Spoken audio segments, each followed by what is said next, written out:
The CSRE and CSPF collectively, they are really two great examples of our overall capabilities here at Cohen Steers as a specialist manager in real assets and alternative income.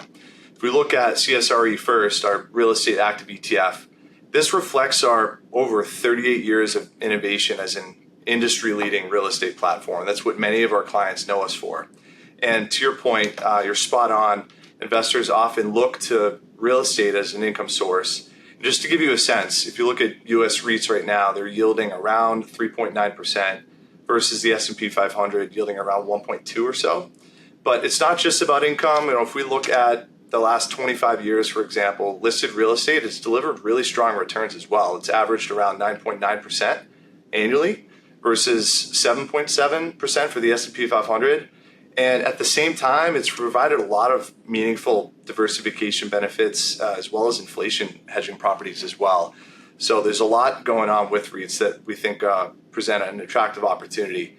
And we have to consider also that though REITs they're exchange traded securities, they're also real assets. They're hard assets. This presents a lot of inefficiencies in the market and a lot of opportunity for a manager like Cohen Steers to add value.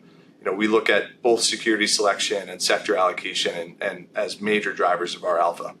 If we look on the preferred side of things, our preferred and income opportunities active ETF, ticker CSPF, this focuses primarily on generating high tax efficient income.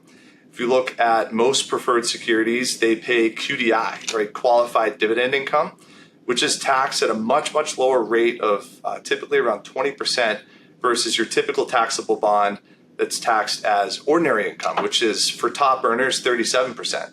So if you look today, preferreds yield approximately 6.6% before taxes, and on an after-tax basis, it's about 4.6% for top earners. If you compare this to the landscape of fixed income, this puts them as one of the highest yielding sectors in the bond world, especially on an after-tax basis.